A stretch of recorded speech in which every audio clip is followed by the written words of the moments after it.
EFL চ্যাম্পিয়নশিপের point টেবিলের ১ নম্বরে ছিল হামজা চৌধুরীর শেফিল্ড ইউনাইটেড এবং তখন মনে হচ্ছিল ইংলিশ প্রিমিয়ার লিগের নেক্সট সিজনে শেফিল্ড ইউনাইটেডের খেলা স্রেফ সময়ের ব্যাপার, কিন্তু দৃশ্যপট পুরোপুরি পাল্টে যায় যখন ৮ দিনের ভেতরে শেফিল্ড ইউনাইটেড টানা ৩ ম্যাচে হেরে বসে এবং পয়েন্ট টেবিলের ১ থেকে নেমে যায় ৩ নম্বরে। অবশেষে শেফিল্ড ইউনাইটেড আবারও জয়ের দেখা পেয়েছে কার্ডিফ সিটির বিপক্ষে, তারা ২-০ গোলের জয় পেয়েছে। এখন বিষয়টা হচ্ছে যে সরাসরি ইংলিশ প্রিমিয়ার লিগে খেলার সুযোগটা পাবে কিনা শেফিল্ড।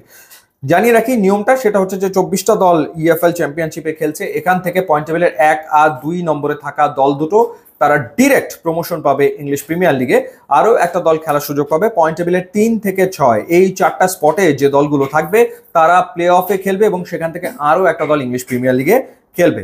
এখন শেফিল্ড ইউনাইটেডের যে নেক্সট ম্যাচ, সেই নেক্সট ম্যাচ হচ্ছে বার্নলির বিপক্ষে। বার্নলি রয়েছে এই মুহূর্তে পয়েন্ট টেবিলে ২ নম্বরে, ৪৩ ম্যাচে তাদের পয়েন্ট হচ্ছে ৯১। একে রয়েছে লিডস ইউনাইটেড, তাদেরও পয়েন্ট হচ্ছে ৯১। শেফিল্ডের পয়েন্ট হচ্ছে ৮৬, অর্থাৎ ১ আর ২-এ থাকা দল দুটোর সাথে শেফিল্ডের পয়েন্টের গ্যাপ হয়ে গেছে ৫। এখন সেই ক্ষেত্রে সোমবার ২১ এপ্রিল শেফিল্ড ইউনাইটেড বার্নলির মুখোমুখি হতে যাচ্ছে। এই ম্যাচে যদি শেফিল্ড জেতে তাহলে গ্যাপ কমে যাবে বার্নলির সাথে এবং গ্যাপটা থাকবে ২ পয়েন্টের। শেফিল্ডের নেক্সট ম্যাচ স্টোক সিটির বিপক্ষে ২৬ এপ্রিল, পয়েন্ট টেবিলে ১৬তে রয়েছে স্টোক সিটি এবং শেষ ম্যাচ খেলবে ব্ল্যাকবার্ন রোভার্সের বিপক্ষে শনিবার মে মাসের ৩ তারিখ এবং পয়েন্ট টেবিলের ১০-এ রয়েছে ব্ল্যাকবার্ন রোভার্স।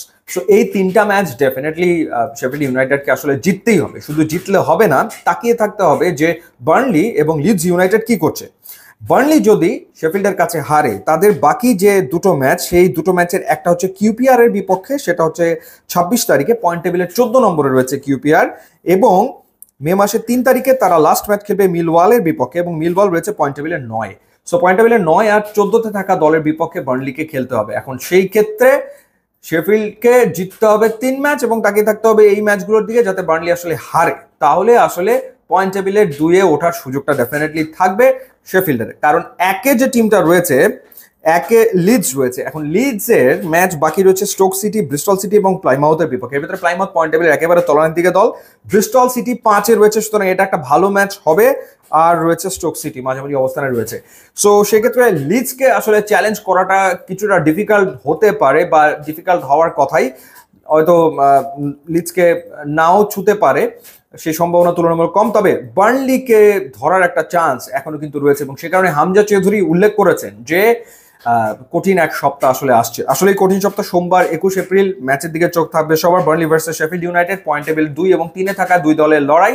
সুতরাং এই লড়াইয়ের উপরে আসলে অনেক কিছু নির্ভর করছে। শেফিল্ড আসলে সরাসরি ইংলিশ প্রিমিয়ার লিগে প্রমোশন পাবে কিনা সেটা অনেকাংশে নির্ভর করছে এই ম্যাচের ওপরেই। দেখা যাক কি হয়। ইউটিউব, ইনস্টাগ্রাম লিঙ্ক দেওয়া আছে, আপনারা যোগ দিলে খুবই খুশি হবো। And thanks for watching.